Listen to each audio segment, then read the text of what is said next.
Hi, and welcome to Business Spotlight Series. I'm Martin Bailey, and joining me today is James Tweed, founder of Coracle Online Limited. James, welcome, and thank you for taking the time out to join me today. How are you? I'm all right, thank you, Martin. And well, listen, thank you for having me on. This is such an exciting thing to be doing. I'm looking forward to our conversation. Absolutely our pleasure, entirely our pleasure. So look, why don't we start this? Why don't we kick all this off with, why don't you tell us a bit about who you are and what you do?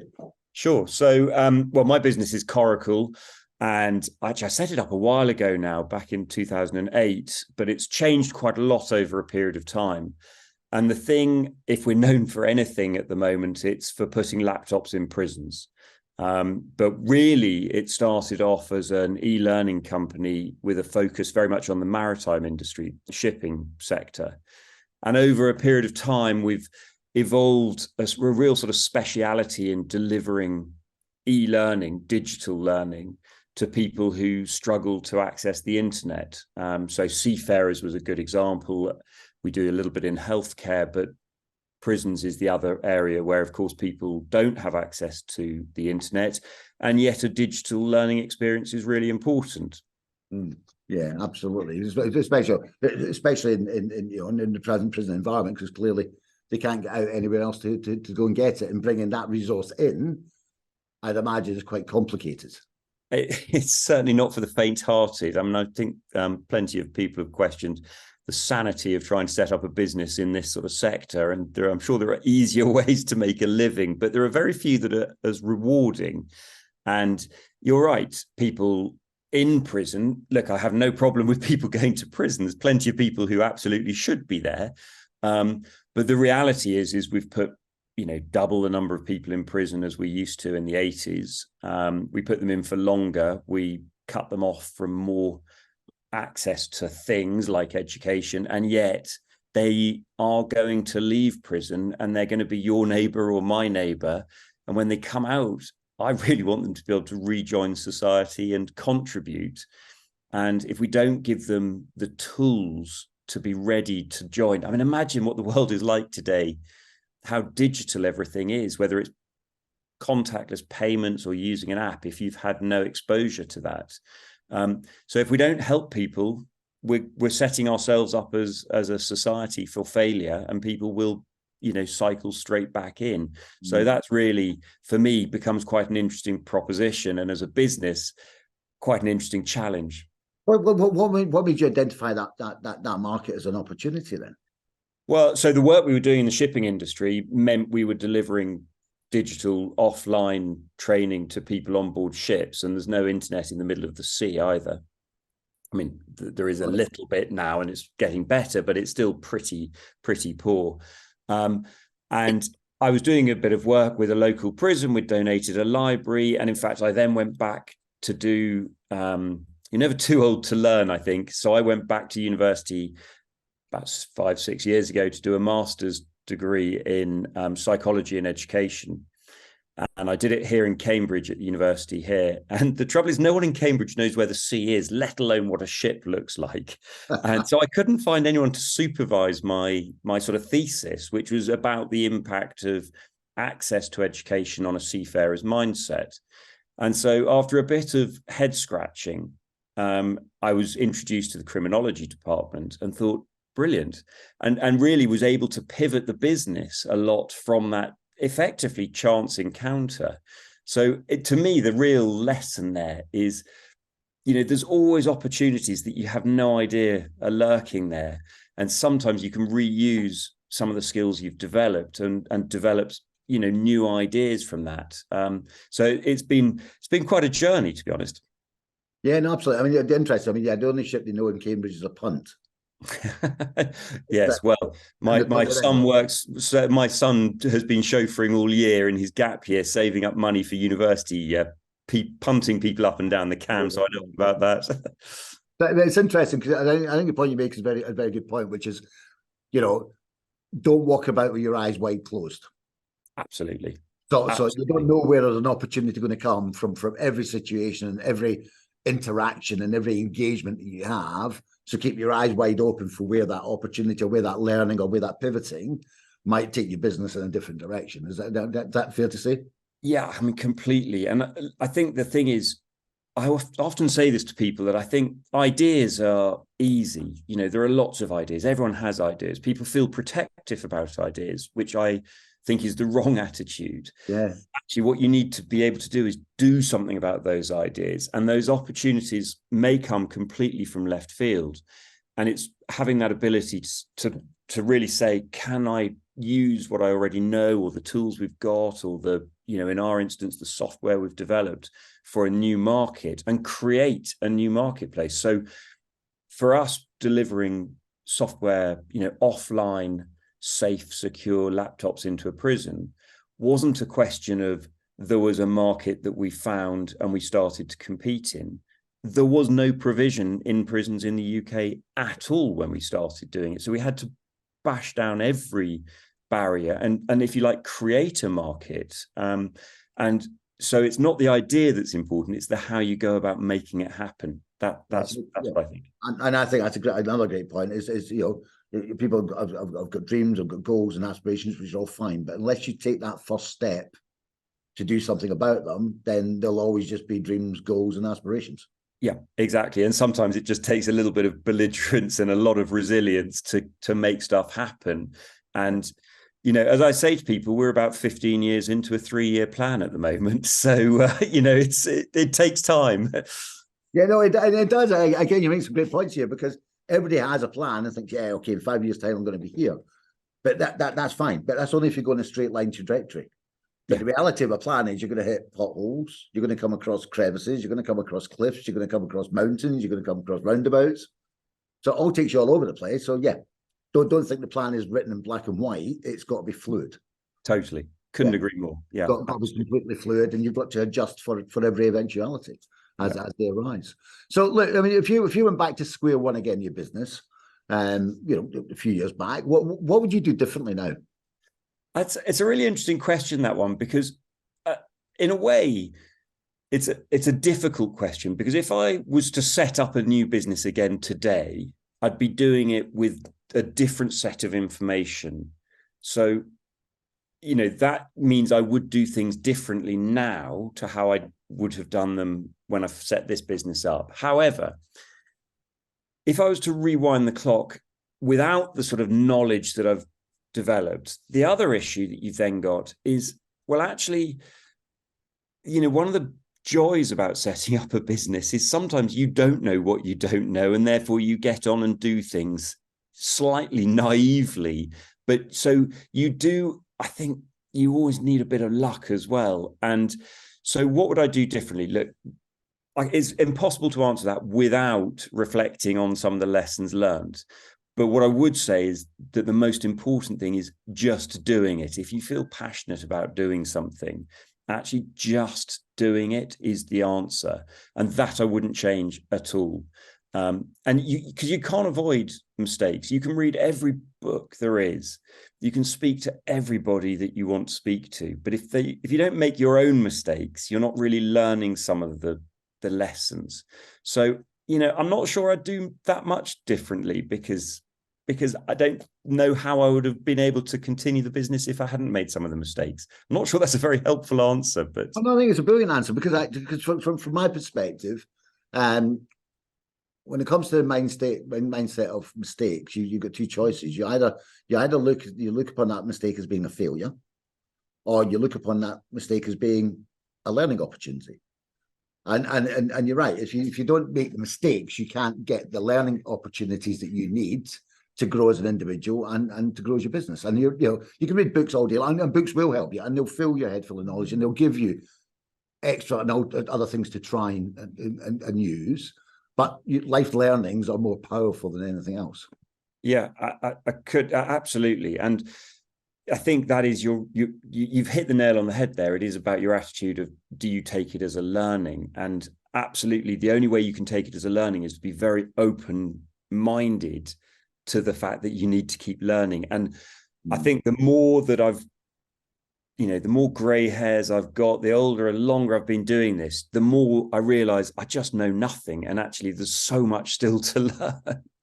Yeah. Every day's a learning day. That's a phrase, I think, it isn't it? You know, Totally. you say. So what have been your biggest? You know, I'd say around. You got a team that work with you now, I assume. Yeah. So you got two. Yeah, we're about so we're 30 people at the moment. So we've doubled our headcount in the last 7-8 months, and we've got another probably 5 or 10 jobs to fill in the next couple of months as well. So we're growing quite rapidly actually at the moment. Very rapidly. So what have been your biggest learnings as an employer then? Yeah, people are very quickly with people.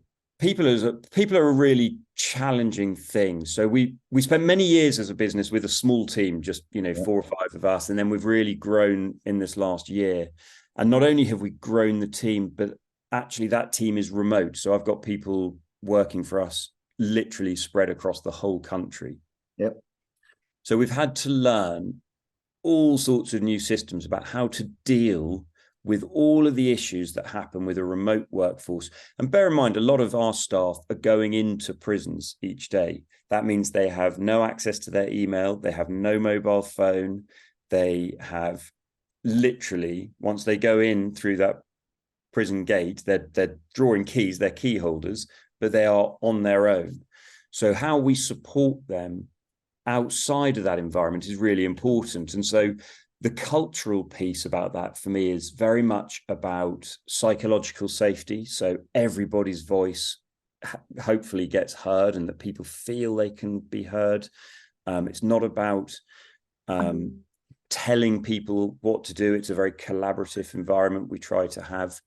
We don't refer to what I suppose people would think of as a head office. It's a central support team. We see ourselves there, the developers and the management and the accounts and all of those business functions are there to support the people out on the ground who, if you like, are the face of what we're doing. So I think the challenge around getting staff and getting the right sort of staff, it starts off with having a very clear idea about what skills and what type of people you need. And I think if there's something I'm really proud of, it's the way that we go about our interview process now. So we have a very standardized process for the jobs, which is the first interview round. And then we have a very much more sort of cultural check type interview as a second round. And finding people who just fit and understand what we're trying to achieve is the key. So how do you identify, what does just fit look like? How do you identify the fit? Yeah, well, so that comes down to an experience of the team, of the people who are doing the recruiting as well. Is as the team has grown, we've really worked hard on understanding the sort of questions we can ask. So actually, you've asked me about what I would do differently. A key question for us when employing anybody is, what's your goal this year? What are you going to learn this year? What's your personal ambition for learning? And I don't really care what it is, but if you want to work for us, you've got to be passionate about developing yourself as a person. And, so there are clues there of the types of people that we're looking for. And it comes through when you ask the right questions. Yeah, no, absolutely. So, I mean, in terms of, you've grown quite rapidly. So what do you try? I mean, obviously the prison's a bit of a niche market for you, but what the other parts of the business must be growing as well. Yeah, so I guess the maritime side is the core area of the business. That's the sort of, if you like, the heritage. So my background was the shipping industry. That's why we started doing that. And yes, that is growing. And there are lots of exciting opportunities, I think, to come in the future there. But the real growth, I think, will come not necessarily from our existing market areas, but from how we reapply the software we've developed and this understanding about how to reach isolated learners. So we are really focused on looking at groups around the country where access to digital is vital, but the internet is a problem. So that's, lots of disadvantaged areas or types of communities. And I think we have something really unique to offer those people.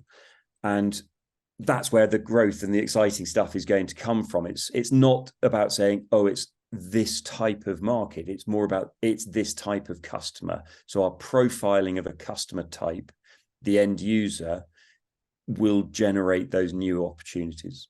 And is that what the team have already done, or is that work in progress right now? It's a constant work in progress. We have done a lot of work, but it's a constant review process. You know, we're always looking for bits we've missed. Yeah.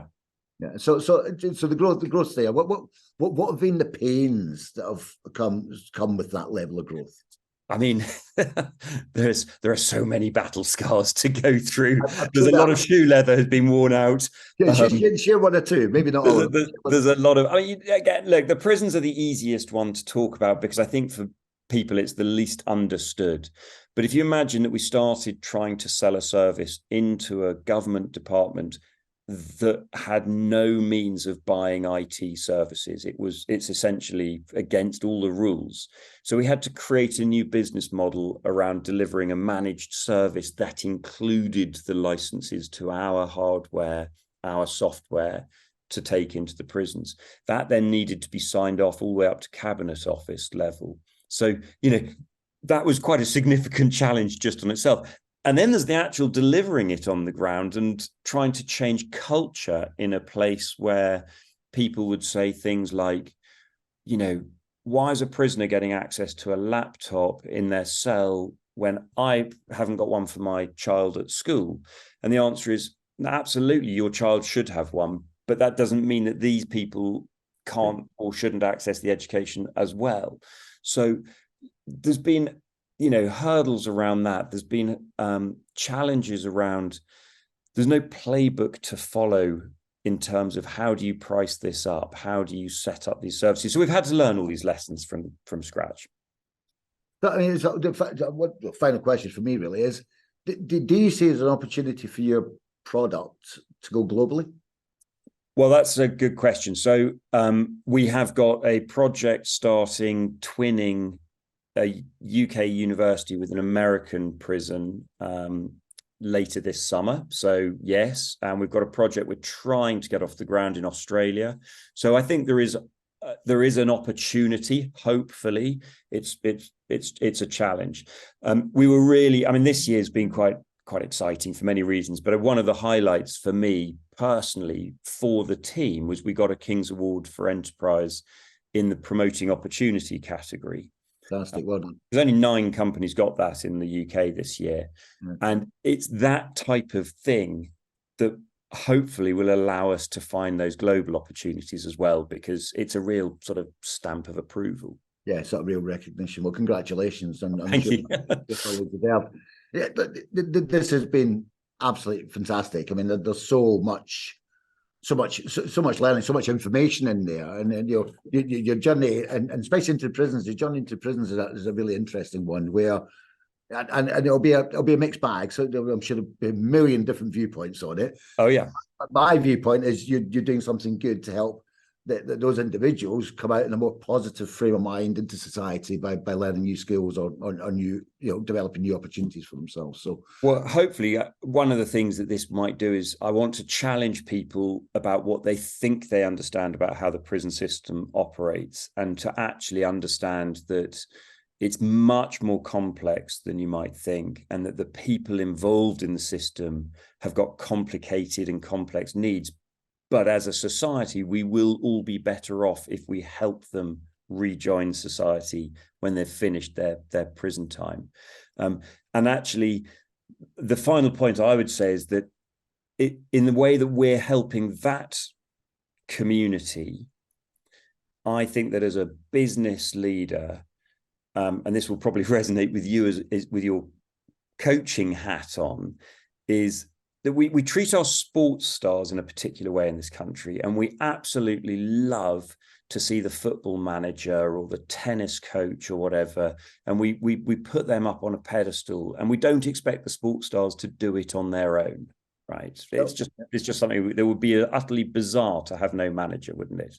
And yet we expect businesses to grow without coaching for some extraordinary reason, and we expect vulnerable people in the country to improve their lives or to turn away from crime without coaching. Again, bizarre in my mind. So I put it out there as people just, there's no need to do all this stuff alone. There's loads of people who are willing to help. You've got to make your own mistakes, as I said earlier, but the help is there to grow and to learn from those lessons. Yeah, I think very well said. Here. And as I said, this has been fantastic, James. There's so much stuff in here. I'm sure everybody's going to be taking loads from it, and really, really, really interesting. So thank you very much for giving your time up to date to talk to us. Thank you very much. I'll look forward to seeing you soon. Cheers. Thanks, Martin.